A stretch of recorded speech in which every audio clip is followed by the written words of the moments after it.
I stared at the transaction alert like it might change if I blinked hard enough. $148,300 deposit, incoming wire transfer. No explanation. No sender listed. No context. Just, money.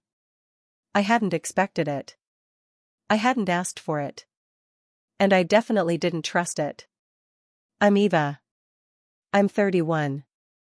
I've never needed someone to fight my battles for me, but what I found that morning made me realize my biggest battle was already in my house, sleeping 2 feet from me for the past 6 years. And the worst part? He knew I would find it. He wanted me to. My husband, Daniel, is a man who has never once been careless with money. Not when we were dating. Not when we married. Not when we bought this house together. Every dollar he touched had a purpose, a plan. So when he suddenly transferred nearly $150,000 into my personal checking account without a word, I knew this wasn't generosity. This was a setup. The kind of move someone makes when they want to hide something under someone else's name. Or worse, frame them. I didn't say anything to him that morning. Not as he kissed me on the cheek. Not as he took his travel mug of coffee and stepped into his car like any other day. I just watched. Watched him like I was seeing a stranger for the first time. I waited until I heard the garage close and then grabbed my laptop. Within an hour, I'd tracked the transaction. The account it came from was a business one. Not one Daniel had ever mentioned. Not tied to his job. Not tied to our joint savings. It was clean. Too clean. And the deposit was marked as a distribution. I logged out, shut the laptop, and sat still for a long time. The kind of stillness you only find when your entire foundation has just shifted beneath your feet. We'd been married 6 years. And in that moment, I realized I didn't know what Daniel actually did with his time. I knew his title. I knew the name of his firm. But I didn't know his passwords. I didn't know who he spoke to during those late nights at the office. I didn't even know what floor of the building he worked on. What I did know was this: money like that doesn't show up accidentally. And when it does, someone's already decided how the story ends. That night, I made dinner like usual. I didn't ask about his day. I didn't mention the transfer. I watched the way he smiled. The way he avoided my eyes. Something was unraveling in him. I could feel it in the silence between his words. The next morning, I went to the bank. In person. I asked to speak with a manager, and I asked very calmly, very clearly, for a certified letter confirming the source of the funds and whether there were any legal obligations tied to the deposit. The manager looked confused. Said the transaction was unusual but not suspicious on its face. I asked for the document anyway. He printed it, notarized it, and handed it to me. And then, without really thinking, I did something I hadn't planned. I asked to open a safety deposit box. It felt like the right kind of silence, quiet, private, mine. I slipped the letter inside, along with a printed copy of the bank statement. I didn't know what I was protecting myself from yet. But I knew I had to be ready. I walked back to the car slowly, the key to the box heavy in my coat pocket. Daniel called on my drive home. Asked if I could stop for milk. I said yes. Then I said, by the way, I noticed a deposit in my account yesterday. Do you know anything about that? There was a pause. Too long. Then he said, no. Maybe it's a tax refund? I smiled, even though he couldn't see it. Because that's when I knew he was lying. And he wanted me to play dumb. I pulled into the grocery store parking lot, parked the car, and just sat there. I wasn't angry. Not yet. I was calculating. And when I got back home that night, I didn't bring up the deposit again. But I started making notes. A new folder on my laptop. A locked one. Labeled with something only I would recognize, June. It was the month we first met. It was the month I now suspected would be the end of everything. And I hadn't even seen the real betrayal yet. Because the money? That was just the bait. What I uncovered next made my blood run cold. And it was buried in a place only someone with nothing to lose would go looking. The more I looked, the more I realized how little I'd ever really asked. It's easy to miss the rot when the walls are painted beautifully. And Daniel had always kept everything pristine, at least on the surface. That night, after he fell asleep, I unlocked my laptop again. The folder I'd created, June, was slowly growing. I'd added screenshots of the transaction, the notarized letter from the bank, a voice memo I recorded of myself narrating what I knew so far. Not because I thought I'd forget, but because I needed to hear the certainty in my own voice when everything else started to blur. I didn't start digging with a plan. I started with curiosity. With instinct. I opened our tax files. Cross-checked the last 3 years. Looked up the business name attached to the transfer. It didn't exist. Not in any public records. Not under his name. So I searched every variation I could think of, his middle name, his parents' names, even my own. And that's when I found it.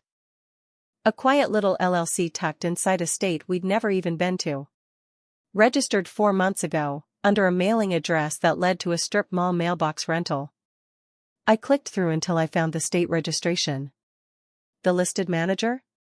Daniel Monroe. I sat back in my chair, staring at the screen. He hadn't used our accountant. Hadn't mentioned it in passing. Not even when we'd done our yearly financial review over wine and spreadsheets at the dining room table. It was something he built completely outside of our life.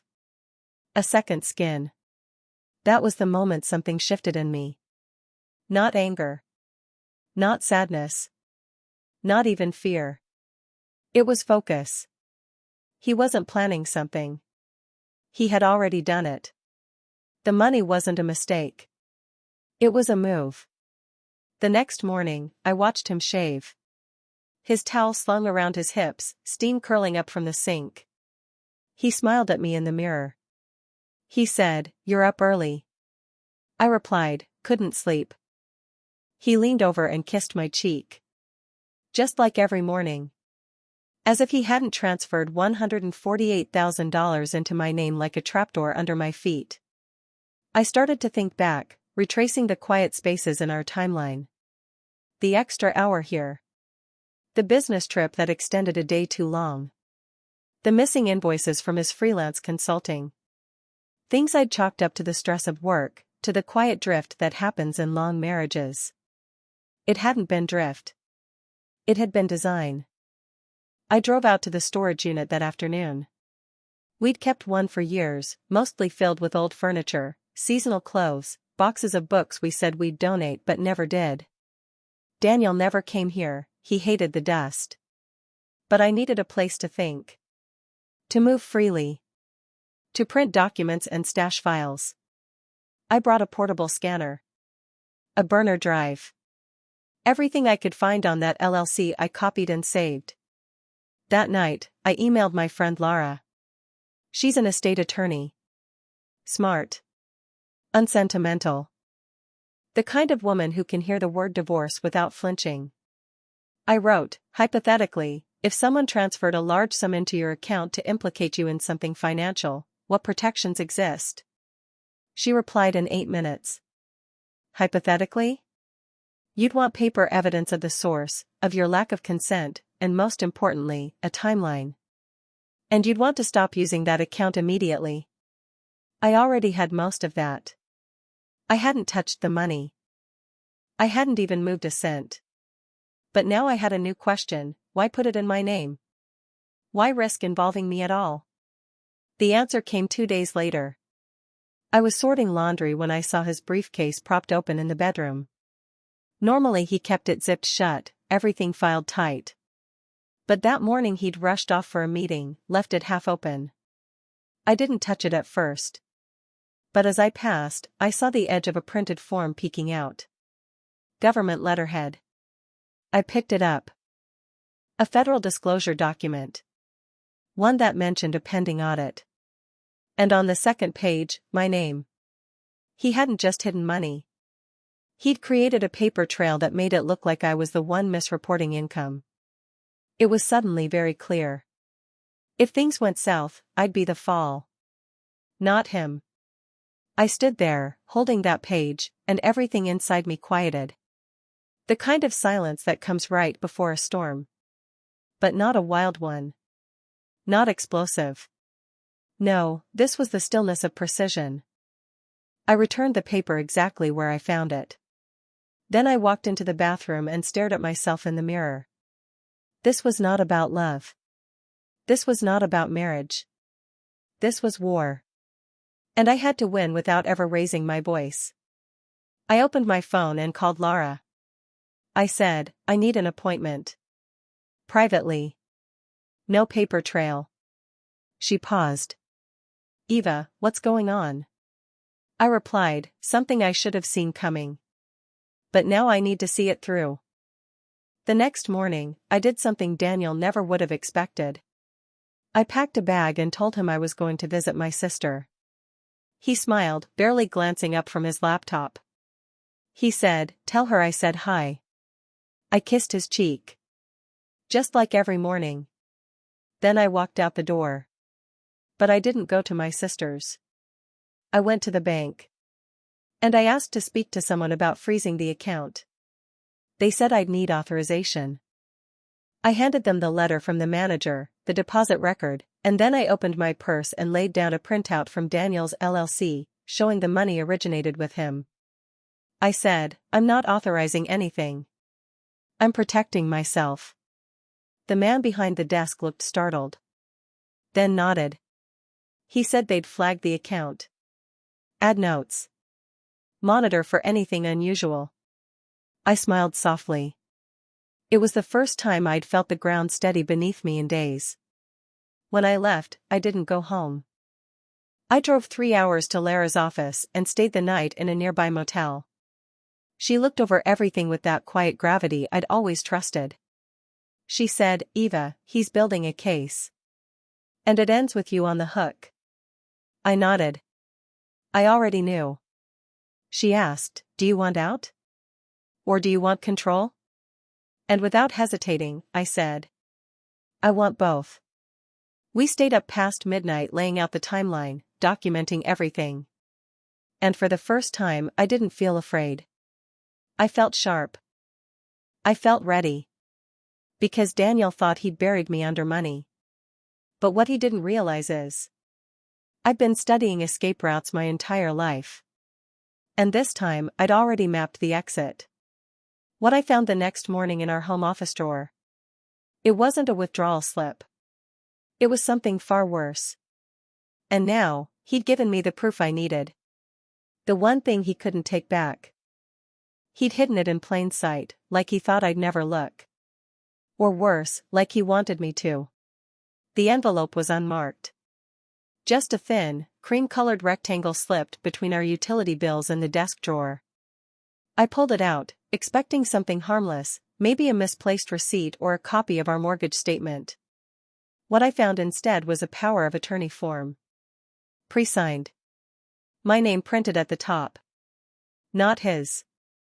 Mine. He'd forged my signature. Neat, practiced strokes. A perfect imitation of the way I sign credit card slips, contracts, birthday cards. Not just a scribble, my actual signature. It looked exactly like mine because it had been practiced. And it had been notarized.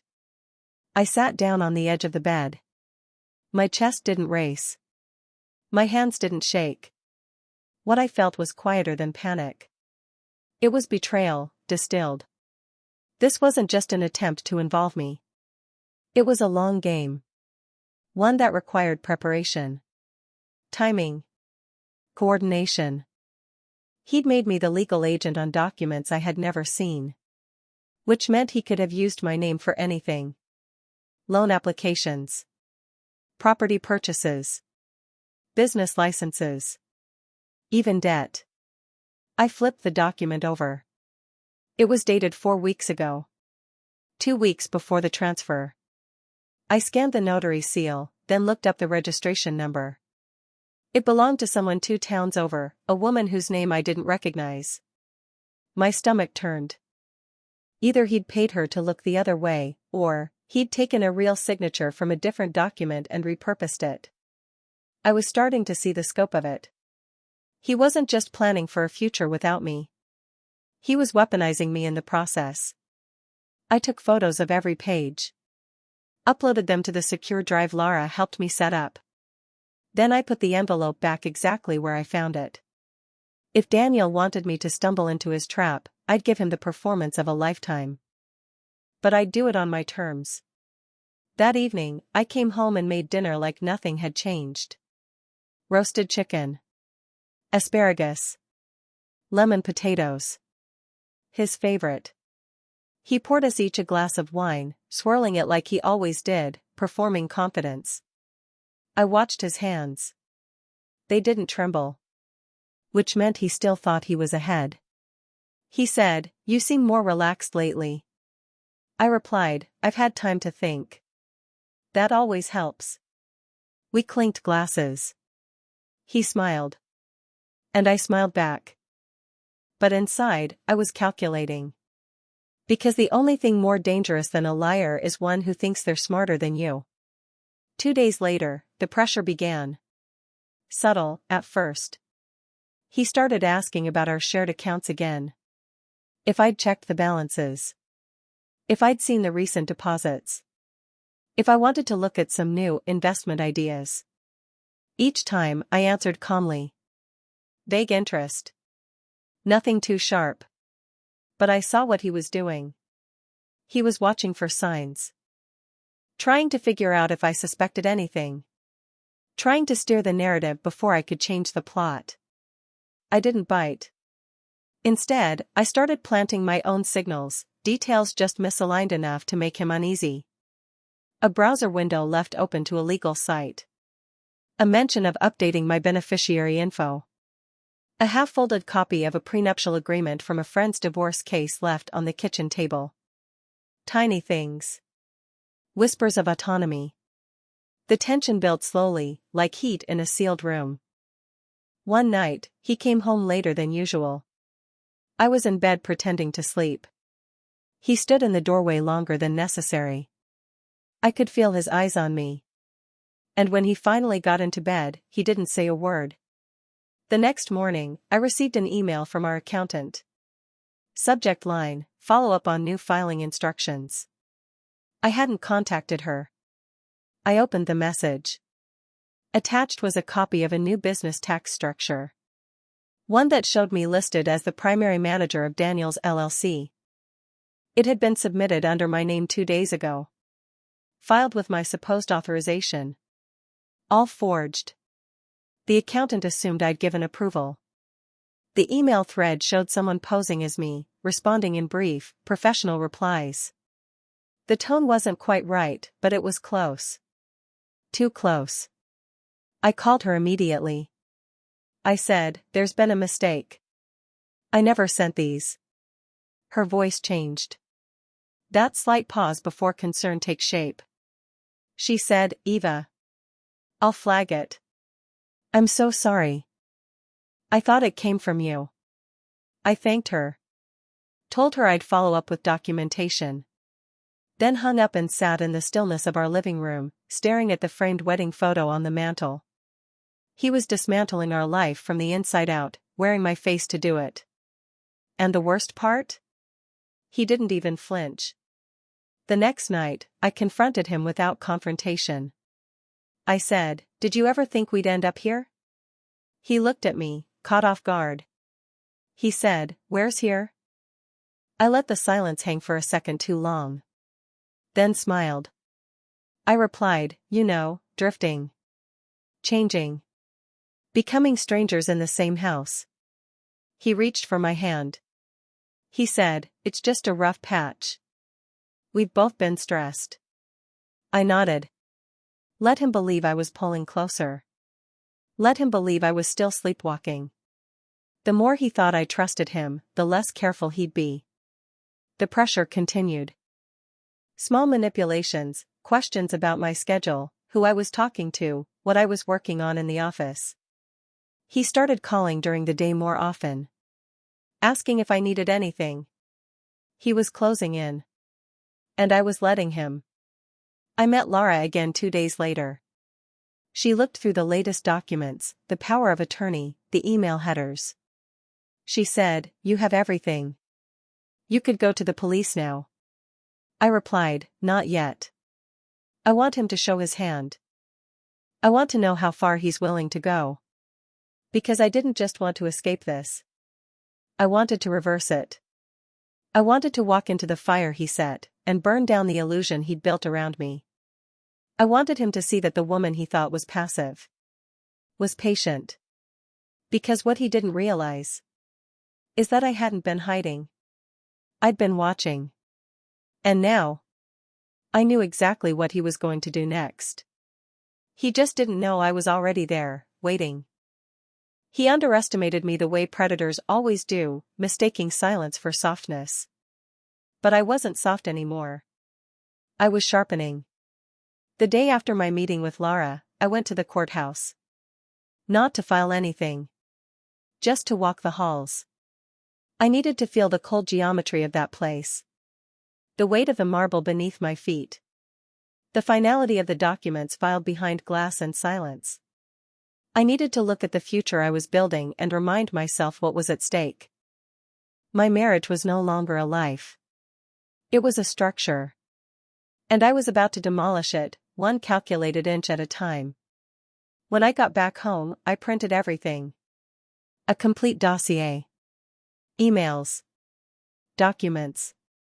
Photos. Timelines. Even a list of names and contact info, bank clerks, notaries, Daniel's colleagues, our accountant. A record of who could verify what, when, and why. Laura had helped me organize it with tabs and color-coded highlights. If something happened to me, she said, this would protect me. But it was more than that. It was the first time I had seen my own truth on paper. There's something about evidence. About facts that exist outside of feelings. It strips away the confusion. And once you see it, you can't unsee it. I placed the binder in the fireproof lockbox at the bottom of my closet. Tucked behind winter coats I hadn't worn in years. Then I backed it up to 2 encrypted drives, one I kept in the glove compartment of my car. The other, I mailed to Laura. Everything else? I memorized. Because what came next had to look effortless. That evening, Daniel came home early. He had takeout. Chinese. My favorite. He said, "I figured we could do something easy tonight." I smiled, took the bag from him.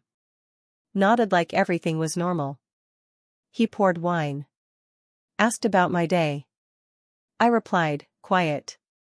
I got some reading done. Thought about reorganizing the bedroom." He laughed softly, handed me my glass.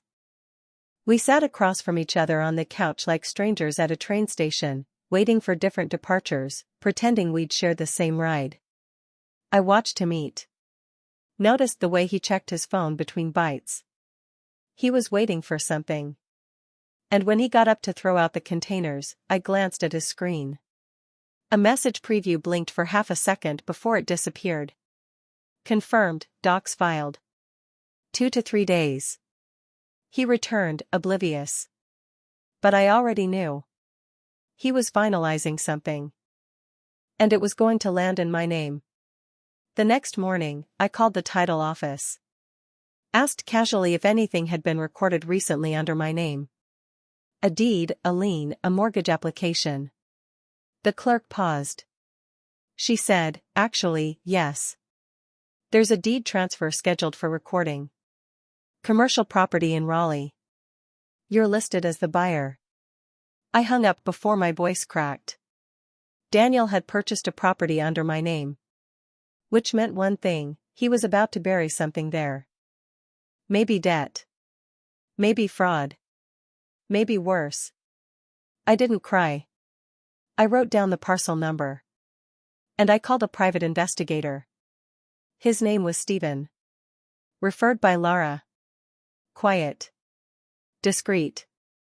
Efficient. I sent him the documents, the address, a photo of Daniel. I didn't ask for updates, I told him what I needed and trusted he'd deliver. That same afternoon, I went to the bank. The branch manager who had helped me before was there. I said, I'd like to open a new account. Private. Single access. No shared beneficiaries. She nodded. Didn't ask questions. I opened 3 accounts, checking, savings, and a business account under my maiden name. Transferred a portion of my emergency fund. Just enough to survive 6 months if everything imploded. Then I visited our safe deposit box. Daniel and I had opened it 2 years ago for our passports and property documents. I hadn't looked inside since. What I found shocked me. Stacks of cash. Bundled. Rubber bands. Neat, labeled envelopes. 3 passports. All fake. Each with Daniel's face, and different names. It hit me like a cold wind. This wasn't just financial manipulation. He was preparing to vanish. And he was going to let me take the fall when he did. That night, I didn't sleep. I sat in the kitchen until sunrise, fingers wrapped around a lukewarm mug of tea I never drank. And by morning, I had made my decision. I wasn't just going to stop him. I was going to watch him try. The next few days passed in a kind of controlled suspension.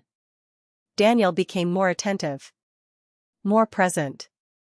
He complimented my cooking. Took out the trash without asking. Even suggested a weekend trip to reconnect. It was like watching a snake wear a silk scarf. And the entire time I pretended. Because now, the most dangerous thing I could do was let him feel safe. Stephen called me Thursday afternoon. He had everything. The property in Raleigh was a shell company acquisition. No real tenants. Just a paper trail of leases signed under aliases. There were discrepancies in the financials. Funds being funneled through short-term vendor contracts. The kind of setup you build when you want to claim expenses and hide money. He said, "Your husband is laundering assets. And using you as the mule." I thanked him. And as I hung up, I realized something vital. Daniel wasn't planning a future. He was planning a disappearance. The fake passports. The hidden cash. The deed in my name. He was going to run. And leave me with the mess. I drove home in silence, the kind that feels like it's pressing on your lungs. I walked through the door. Kissed him on the cheek. Pretended not to notice the overnight bag tucked under the hall table. Then I excused myself, went upstairs, and opened my laptop. I logged into our shared credit profile. And I began to dismantle it. Every joint account, closed. Every shared subscription, cancelled. Every automatic payment, redirected to my private account. I moved in silence. Precision. No drama. No warning. And when I was done, I drafted one final document, a notarized statement of non-consent. I wasn't just preparing for confrontation. I was building the record that would survive me if he tried to destroy me.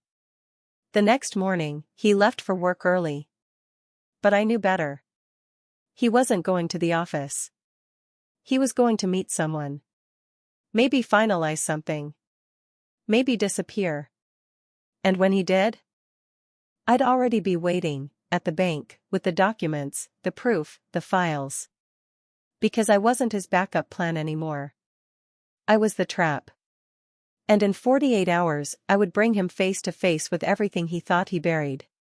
He just didn't know it yet. People assume betrayal happens all at once, like a bomb going off. But sometimes it's quiet. Slow. Surgical. Daniel walked through the glass doors of the bank without hesitation. I was already there. Waiting. He hadn't seen me yet. I sat at the far end of the lobby, just out of his sight line. My hands folded neatly in my lap, a file resting on the seat beside me. Inside it, his plan. My evidence. Everything. He stopped at the counter. Smiled at the clerk. Tapped the pen against the marble like he owned the place. He didn't know that the transaction he was about to initiate was flagged. Because I'd already been here. I'd already explained.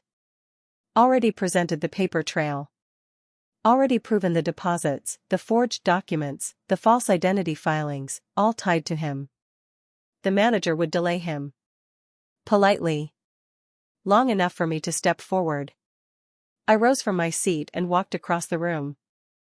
The sound of my heels against the floor barely registered above the ambient music. But when I stopped beside him, he froze. His pen hovered above the form. His eyes turned slowly toward mine. I said, "Need help with something?" His mouth twitched. Not fear. Not anger. Something colder. Calculation. He said, "You're early." I replied, "No. I'm exactly on time." The clerk glanced between us, uncertain. I turned to her. I said, "He won't be needing assistance after all." And then I laid the folder on the counter. The bank manager came out a moment later, summoned by an internal flag. He looked at me, then Daniel, then the documents. Daniel's jaw tightened. He said, "What is this?" I didn't answer. The manager began reading. Quietly. His expression changed as he moved through the pages. First confusion. Then concern. I stepped aside. Let the silence do the work. Daniel leaned in, scanning the pages, recognition hitting in stages. His signature. My name. His false transfers. All exposed. He turned to me. He said, "You've been going through my files." I replied, "No. I've been documenting the truth." There was no scene. No shouting. Just the sterile air of exposure. The manager cleared his throat.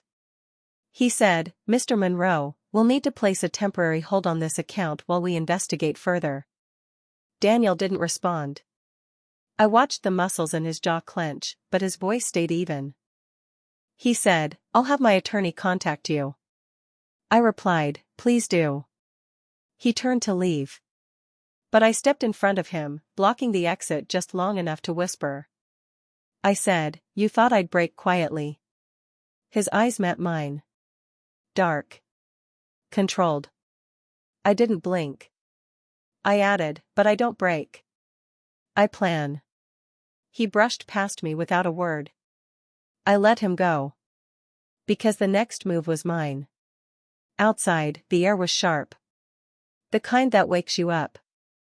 I stood there on the sidewalk, watching him disappear into traffic, and I realized something I hadn't been ready to admit until that moment. I wasn't afraid of him anymore. I pitied him. Because men like Daniel build empires out of illusions.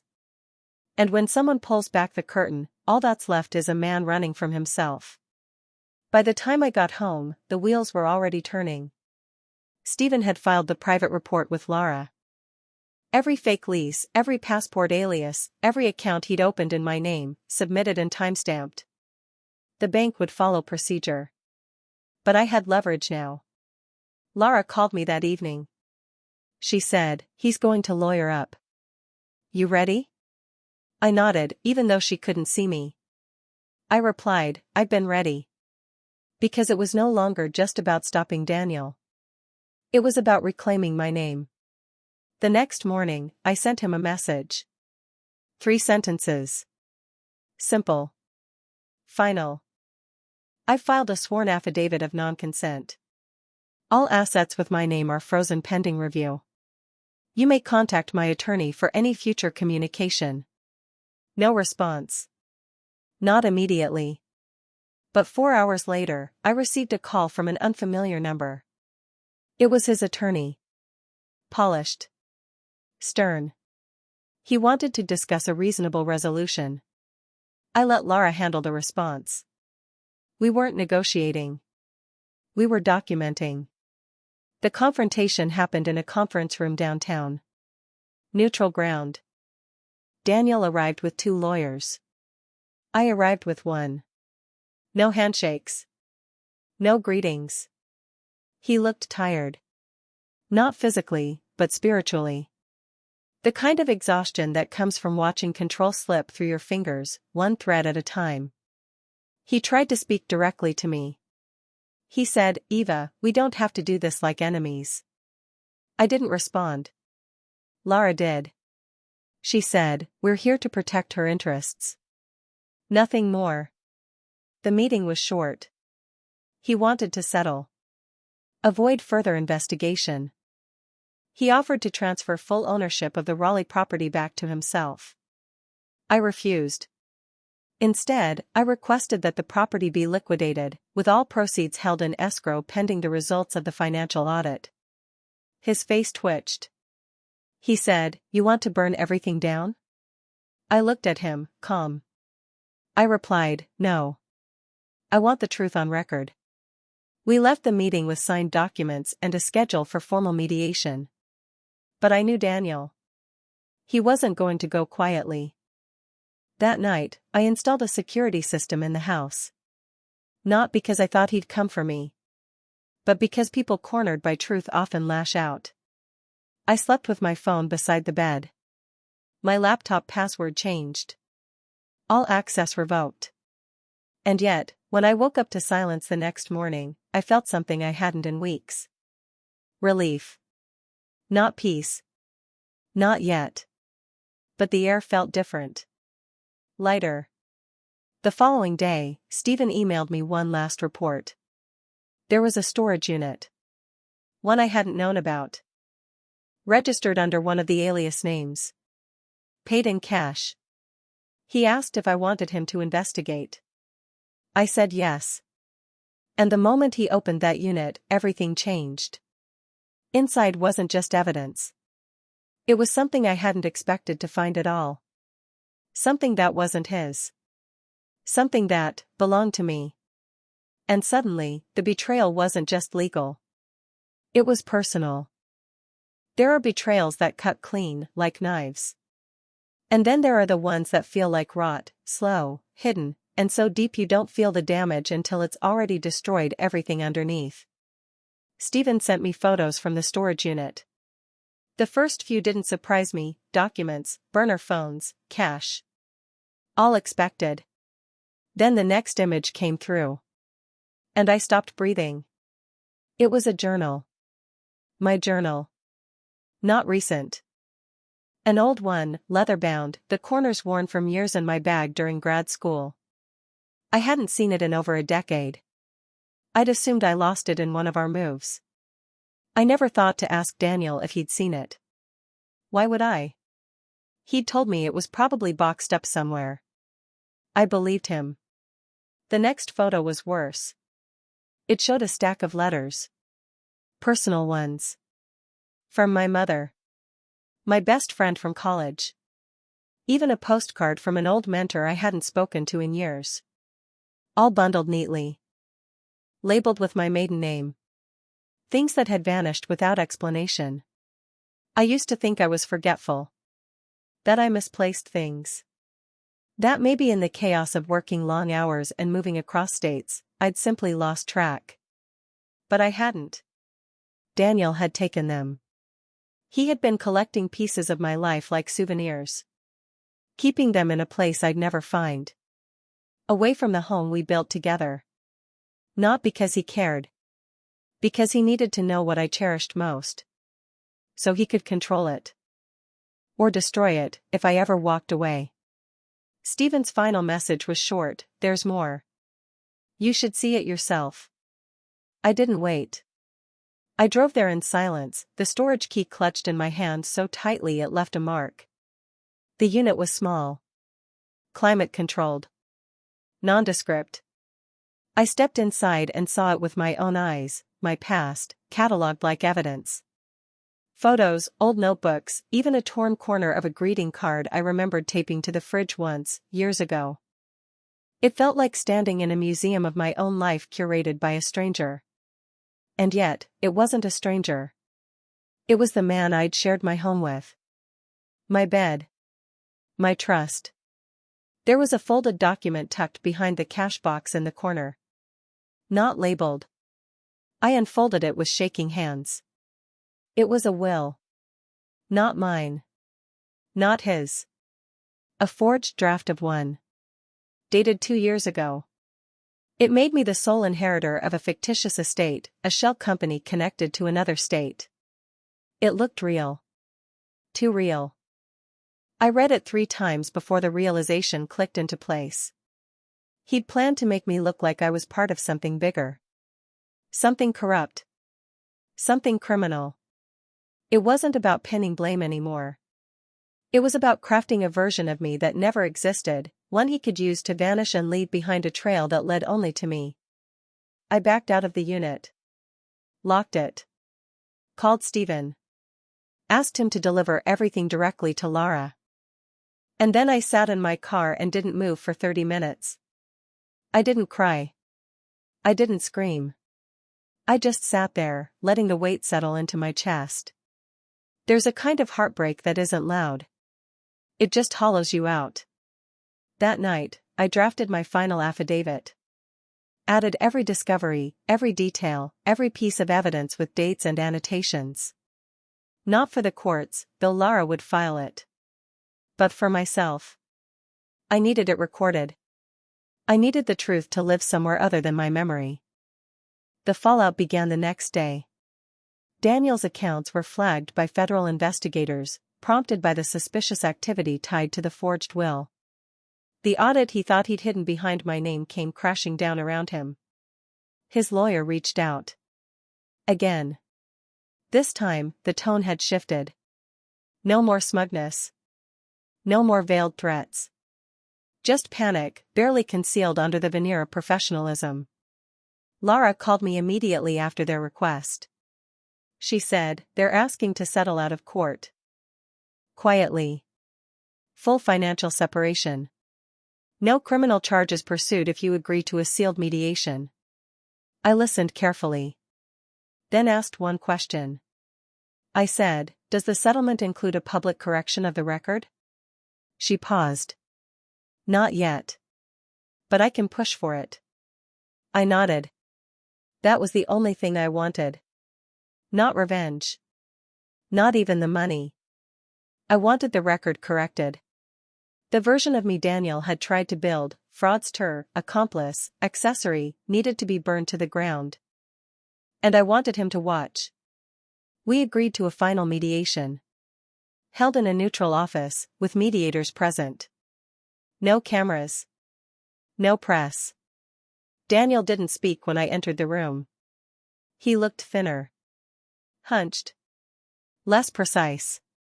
Like someone who'd finally met the edge of the mask he'd been wearing. I sat across from him. The mediators opened the meeting. They presented the terms. Separation of all joint assets. Transfer of property ownerships. Full disclosure filings submitted by both sides. I had submitted mine days earlier. Every line clean. Documented. Verified. Daniel's were full of redactions. Half-truths. When asked if he agreed to the resolution, he didn't look at me. He said, "Yes." Then they asked me. I said, "On one condition." Every head turned. I added, "He makes a sworn statement. Declares that I had no involvement in any of the business entities tied to his name. That the forged documents were submitted without my knowledge or consent." Daniel's lawyer leaned in, whispered something. Daniel stared at the table. Then finally, he nodded. He said, "Fine." He didn't apologize. But I didn't need him to. I wasn't looking for remorse. I was looking for closure. The statement was drafted and signed that day. Under oath. Filed with the mediator, attached to the official case record. It was over. Or close enough. The week after the mediation, I changed the locks. Not because I thought he'd return. Because I needed the sound of that new key turning in the door to mean something. I redecorated the bedroom. Donated the couch. Threw out the dishes we bought on our honeymoon. Not out of spite. Out of necessity. Because healing, I've learned, doesn't start with forgiveness. It starts with removal. Removing the lies. The memories. The pieces of yourself you gave away too cheaply. Some people call it starting over. I call it reclamation. And just when I thought I'd finally emptied the last drawer, I found something I didn't expect. A letter. Written in my own handwriting. An old one, tucked behind a cabinet. A note I'd written to myself the first year of our marriage. Back when I still believed we were building something sacred. It said, "Don't forget who you are." I didn't. Not really. But I needed the reminder. And now, I was ready to remember everything else he tried to make me forget. Some endings don't come with doors slamming or sirens wailing. Sometimes, they arrive quietly, like a breath you didn't realize you'd been holding. The morning after I found the letter to myself, I sat by the window, holding it in both hands. The paper had yellowed slightly at the corners. My handwriting looked younger, rounder. Like someone who still thought the right words could shape the right life. I read it again. Don't forget who you are. There wasn't a name. No flourish. Just that line. I wondered if I'd written it after one of our early fights, those subtle, bruiseless wounds that Daniel always called misunderstandings. Maybe it was one of the times he made me feel irrational for asking where he'd been. Or when he rolled his eyes at my goals, my deadlines, my version of ambition. I used to tuck things away to protect peace. Now I keep things visible to protect myself. I pinned the letter above my desk.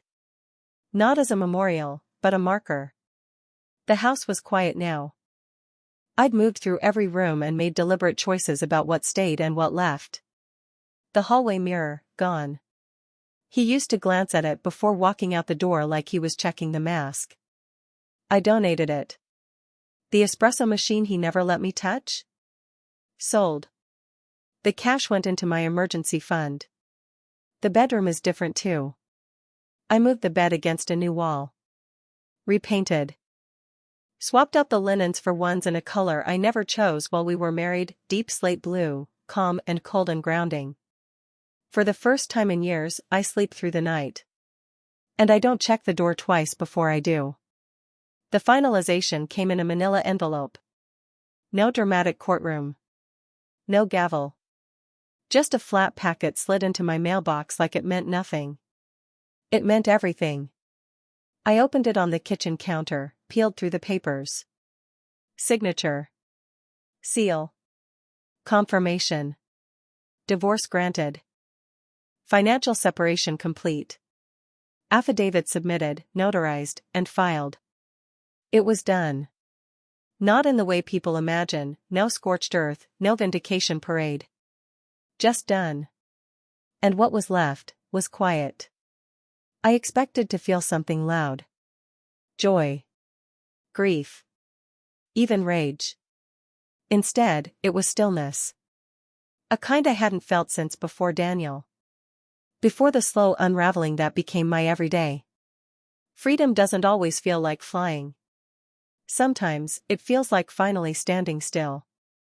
I didn't tell many people. I didn't need to. Lara knew, of course. She called that evening, her voice softer than usual. She said, "You did it." I replied, "I know." There was a pause. She said, "Most people don't get out this clean." She meant it as comfort. But I understood what she was really saying. I hadn't just survived Daniel. I'd outmaneuvered him. And I hadn't left quietly. I'd documented every step, preserved every lie, exposed every exit. That wasn't just self-preservation. That was legacy control. And that's the thing most men like Daniel never see coming, women who know how to build their own history. 2 weeks later, I got an email from Stephen. Short and simple. Thought you might want this. Attached was a photo. Daniel. In an airport.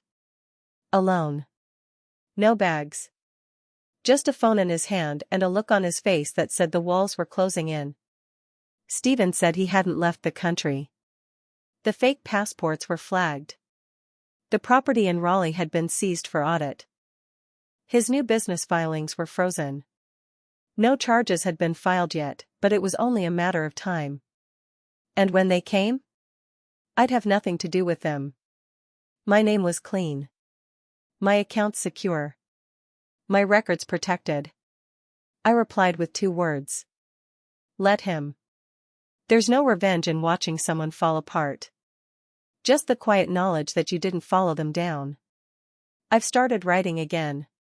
Not just notes in the margins or emergency letters to myself, but real writing. Observations. Scenes. Memories reframed now that I see them clearly. Sometimes I wonder how long Daniel had been planning it all. But then I stop myself. Because that's not the question anymore. The real question is, how long had I been shrinking to make space for him? And how many other women are still doing the same? So I write. Slowly. Quietly. Carefully. I write not for closure, but for clarity. Because clarity, I've learned, is stronger than closure. It's what keeps me from reopening wounds just to prove they were real. One morning, I walked down to the lake by our neighborhood trail. The sun was just breaking the surface of the water, that soft pink hush that only happens in the early hours. I stood at the edge and pulled a small envelope from my coat pocket. Inside it was a copy of the forged will. The one Daniel never got to use. I watched the wind move across the surface of the lake, then tore the paper in half. Then again. And again. I let the pieces scatter into the breeze, then fall into the water. Not because it made anything disappear. But because it reminded me. I can. That I'm allowed to end what someone else tried to begin in my name. I don't know what Daniel's future looks like now. I don't need to. Because mine is unfolding slowly. Deliberately. Without apology. Some days I still check the lock. But most nights, I don't. I don't flinch when I hear a car in the driveway. I don't rehearse explanations in my head. I just live. And I think that's what freedom is. Not the absence of fear. But the presence of yourself. Fully. Finally. Quietly. Just you. And that's enough. That's more than enough. That's everything.